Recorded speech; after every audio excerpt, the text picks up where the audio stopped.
Have you ever been told that to get ahead in life, you have to be a little selfish? You know, that you have to look out for number one, fight for your piece of the pie, and remember that nice guys finish last. We hear this all the time, right? In business, in our careers, even in life. Be tough, be aggressive, take what's yours. But does that feel right to you? I mean, for a lot of us, it just doesn't. We want to be helpful. We want to support the people around us. And we believe that being a good person is important. But there's always that little voice in the back of our head that says, if we're too nice, if we give too much, people will take advantage of us. We'll get left behind. We'll be the doormat that everyone walks over. It feels like we have to choose between being a good person and being a successful person. What if that choice is a lie?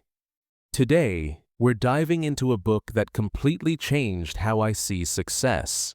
It's called Give and Take by Adam Grant, and it shatters the myth that greed is the path to the top. This book is a game changer, and it has some of the most surprising research I've ever seen about how the world really works. If you enjoy ideas that challenge everything you thought you knew, do me a quick favor and hit that like and subscribe button. It helps the channel a lot, and you won't miss out on more summaries like this one. In this video, we're going to uncover the 3 types of people that exist in every workplace and in every area of life. We'll discover the surprising, almost unbelievable truth about which of these types is most likely to fail, and which is most likely to achieve incredible success. And this is the part you absolutely cannot miss. Stick around until the very end, because I'm going to share a very personal story with you. I'm going to show you step by step how I use the principles from this book to stop being a yes man at my job. I was constantly burning out and feeling like my work wasn't appreciated. I'll break down the exact system I created to protect my time and energy, help my colleagues more effectively, and how it actually led to me getting a promotion. This is the practical stuff that makes all the difference. Part 1. The 3 people you'll meet in life. Okay, so let's get into the big idea of this book. Adam Grant says that in our interactions with other people, we all have a primary style. We can be a taker, a giver, or a matcher. It's super simple, but it explains so much about the world. Let's imagine life is a big pie. First, you have the takers. Takers are all about getting as much of that pie as they can for themselves. Their main question is, what can you do for me? They believe the world is a competitive dog-eat-dog place. To win, someone else has to lose. So they focus on getting more than they give. They'll promote themselves, make sure they get all the credit, and they're always looking for what they can get out of a relationship. Now, this doesn't mean they are all bad people. The book says many takers aren't cruel. They're just cautious and self-protective. Their thinking is, if I don't look out for myself first, nobody else will. Then, you have the matchers. This is where most of us live. Matchers believe in fairness and balance. It's quid pro quo, or tit-for-tat. If you do something for me, I'll do something for you. They keep a mental scorecard of who owes who. A matcher will help a colleague, but they expect that help to be returned someday. They live by the principle of an equal exchange. If they give a slice of the pie, they expect a slice of the same size back. Matchers protect themselves by making sure things are always even. And finally, you have the givers. Givers are the rarest breed, especially at work. They operate with a different question. What can I do for you? They prefer to give more than they get. They don't think about what they'll receive in return. They focus on what other people need from them. A giver is happy to give away their slice of the pie if they think it will help someone else more. Or even better, they're focused on making the whole pie bigger for everyone. They help others, share their knowledge, make introductions, and offer mentorship without keeping score. Now, as you hear this, you're probably thinking, okay, I'm a little bit of all three. And that's true. We might be a taker when we're negotiating for a car, a giver with our family, and a matcher with our coworkers. But Adam Grant's research shows that most of us have a primary, default style that we use most of the time, especially in our professional lives. And that default style has a massive impact on our success. So this brings us to the million-dollar question. If you had to guess, who do you think ends up at the very bottom of the success ladder? The selfish taker, the fair matcher, or the generous giver? Part 2. The most shocking thing about success. If you're like most people, you probably guessed that givers finish last, and you'd be absolutely right. Study after study shows that givers are the most likely to be at the bottom. It's actually kind of sad. In a study of engineers, the ones who were the least productive, missed the most deadlines, and made the most mistakes were the givers. Why? Because they were so busy helping everyone else with their projects that their own work suffered. It's the same in medical school. One study of over 600 medical students in Belgium found that the students with the lowest grades were the ones who scored highest on giver statements, like, "I love to help others." They were helping their friends study so much that they didn't have time to fill the gaps in their own knowledge. And you know what's crazy? It even applies to sales. You would think being a giver in sales would be a huge advantage. But in a study of salespeople, the givers had the lowest sales revenue. They earned 2.5 times less than their colleagues because they were so worried about what was best for the customer that they weren't willing to sell aggressively. Across many jobs, givers are just too trusting, too willing to sacrifice their own interests for others. On average, they earn 14% less money and are judged as being less powerful. So, it seems the old saying is true. Nice guys and gals finish last. So, if the givers are at the bottom, who is at the top? It must be the takers or the matchers, right? The takers who claw their way up, or the matchers who build fair relationships and get rewarded for it. Well, this is the part of the book that completely blew my mind. Adam Grant looked at the data again. He looked at the engineers with the highest productivity. He looked at the medical students with the best grades. He looked at the salespeople with the biggest revenue. And he found something that goes against everything we're taught about success. The people at the top were not the takers. They were not the matchers. They were the givers. This is so important. I have to say it again. Givers are overrepresented at both the bottom and the top of the success ladder. Givers dominate both extremes. They are the most likely to fail, but they are also the most likely to succeed. The takers and matchers, the people who play it safe or look out for themselves, are more likely to land right in the middle. They do okay, but they rarely achieve extraordinary success. This is the central puzzle of the book. How can the same style of helping others lead to both spectacular failure and incredible success? What separates the givers who become doormats from the givers who end up running the world? The rest of this video is about answering that exact question. Part 3.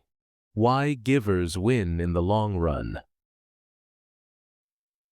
The reason successful givers reach the top is that giving is a long-term strategy. Takers, on the other hand, play a short-term game. Imagine a taker in a team. In the beginning, they might look great. They're confident, they take charge, and they get credit for everything. They rise fast. But over time, people start to notice their patterns. Takers burn bridges. Remember, most people in the world are matchers, and matchers believe in fairness. When a matcher sees a taker taking advantage of others, their first instinct is justice. They want to punish the taker. So, they start to gossip. They warn others about the taker. They stop helping the taker. The taker's reputation spreads, and eventually, their network closes off to them. As the venture capitalist Randy Komisar says in the book, it's easier to win if everybody wants you to win. If you don't make enemies out there, it's easier to succeed. Takers make a lot of enemies. Givers do the opposite. They build goodwill and trust. When a giver wins, people aren't jealous. They're cheering them on. They're rooting for them. Giver success creates a ripple effect, making everyone around them better. The book shares an amazing story about a venture capitalist named David Hornick. He was trying to invest in a company started by a very successful entrepreneur named Danny Shader. Hornick made a great offer, but he did something unusual. Instead of giving Shader a deadline to accept the offer, which is what a taker would do to pressure him, Hornick told him to take all the time he needed and to talk to other investors. Hornick was a giver. He put the entrepreneur's best interests first. Well, Shader took his advice, talked to other investors, and ended up signing with someone else. Hornick was crushed. It looked like the classic case of a nice guy finishing last. But you know what happened? Shader was so impressed with Hornick's giver attitude that even though he didn't take his money, he invited Hornick to invest a smaller amount in the company anyway. Hornick got to be part of the successful company, but more importantly, Shader became one of Hornick's biggest fans. He started recommending Hornick to other amazing entrepreneurs. The book shows that Hornick has an 89% acceptance rate on his investment offers, which is incredibly high. Why? Because entrepreneurs know that he's a giver who will always have their back. What looked like a short-term loss turned into a massive long-term win. This is the power of a giver's network. It runs on trust and goodwill, not on transactions. Part 4. The danger for givers. Burnout and doormats. Okay, so being a giver sounds amazing. But we can't forget about the givers at the bottom of the ladder. If giving is so powerful, why do so many givers fail? There are two big reasons: burnout and being a doormat. The first trap is selfless giving. These are the givers with high concern for others, but very low concern for themselves. They say yes to everything. They help everyone, all the time, without thinking about their own energy or their own goals. They are the ones who get emotionally exhausted and end up burning out. The book tells the story of a teacher named Conry Callahan, who worked at a very difficult inner-city school. She was a classic giver who poured her heart and soul into her job. She arrived early, stayed late, and did everything she could for her students. But after a few years, she was completely burned out. She felt like she was giving everything and making no difference. She was ready to quit. This is the fate of selfless givers. The second trap is being a doormat. Givers tend to be very trusting. They see the good in everyone, and this makes them easy targets for takers. A taker will happily take and take and take from a giver, And the giver often lets them because they don't want to cause conflict, or they feel bad for the taker. They get used. This is why it's so important to understand the difference between a successful giver and a failed giver. It's not about giving less, it's about giving smarter. Part 5. The secret to successful giving. So, how do you become a successful giver? How do you get the benefits of giving without burning out or being taken advantage of? The book offers a few powerful strategies. The first big idea is to be otherish, not selfless. This was a huge aha moment for me. A selfless giver is someone who gives with no regard for their own well-being. An otherish giver is someone who cares deeply about benefiting others, but they also keep their own interests in the rearview mirror. They look for ways to give that are a win-win. They find ways to help others that also energize them and help them achieve their own goals. Remember Conray, the burned-out teacher? What did she do when she felt like quitting? She didn't give less. She actually started giving more. But she did it in an otherish way. She started a mentoring program for high-achieving, low-income students on her own time. This was a project she was passionate about, and she could see the direct impact of her help. That new energy she got from her mentoring program spilled over into her teaching. She was no longer just a selfless giver in a draining job. She was an otherish giver who found a way to make a difference that also fueled her own passion. The second strategy is to practice the 5-minute favor. This comes from Adam Rifkin, who was named Fortune's best networker. He's a huge giver. His rule is simple. You should be willing to do something that will take you 5 minutes or less for anybody. It could be making an introduction, sharing a link, or giving a piece of feedback. It's a small cost to you, but it can have a huge benefit for someone else. This is a brilliant way to be a giver without draining all your time and energy. The third and maybe most important strategy is what the book calls generous tit-for-tat. This is how givers protect themselves from takers. It means you don't have to be a giver to everyone all the time. Your default style should be to trust and give. You start by acting like a giver. But if you realize you're dealing with a taker, someone who never gives back and only looks out for themselves, you shift your style. You become a matcher. You start trading favors and protecting your time. You don't let them exploit you. This isn't about being cynical. It's about being smart. You give people the benefit of the doubt, but you also don't let yourself be a doormat.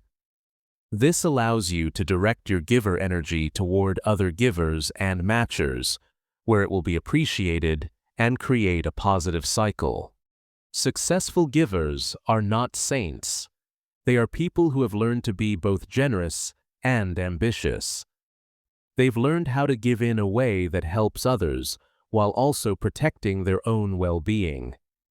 They play the long game, and that's why they win. Okay, my personal story and how I used this. Okay, so reading a book like this is one thing, but actually applying it is what really matters. So, as I promised, I'm going to show you exactly how I've been using the ideas from give and take to change my own life at work. For years, I was a classic selfless giver. I was the person everyone on my team came to for help, and I loved helping. But I had a huge problem. I would say yes to every single request. Can you help me with this report? Yes. Can you look over my presentation? Of course. I would stay late helping my colleagues with their projects, and then I'd have to stay even later to do my own work. I was exhausted, stressed out, and honestly, a little resentful. I felt like I was giving so much, but no one really saw it, and my own career was standing still. I was on the fast track to burnout. After reading Give and Take, I realized I needed a system. My goal wasn't to stop helping, but to start being an otherish giver, not a selfless one. Here is the step-by-step system I created. Step 1 was sincerity screening. This is about spotting the takers. I started paying close attention to who was asking for help and how they were asking. I realized there was one colleague who only ever talked to me when he needed something, usually at the last minute. He was a classic taker. Then, there were others who would also ask for help, but they would often check in to see how I was doing, or offer to grab me a coffee. They were matchers and givers. Just this simple act of observation was huge. Step 2 was to practice generous tit-for-tat. With that taker colleague, I changed my style. Before, I would have dropped everything to help him. Now, when he came to me with a last-minute crisis, I would say something like, "Wow, that sounds urgent. I can't jump in right now because I'm on a deadline, but I saw a great article about that topic last week. I'll send you the link." I shifted from being his giver on demand to being a matcher. I offered a small piece of help, but I protected my most valuable resource, my time. Step 3 was the real game changer for me. I started chunking my giving. This is an otherish strategy to avoid burnout. Instead of sprinkling my help throughout the day and constantly being interrupted, I decided to create dedicated office hours. I sent an email to my team and said, "Hey everyone, I love helping out with projects.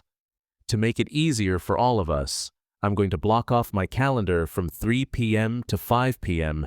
every Tuesday and Thursday, specifically for helping others. Please book time with me then if you need a hand." You know what happened? It was incredible. First, my interruptions went down by probably 80%. I could finally do deep, focused work on my own projects during the day. Second, the help I gave during my office hours was way better because I was fully focused on it.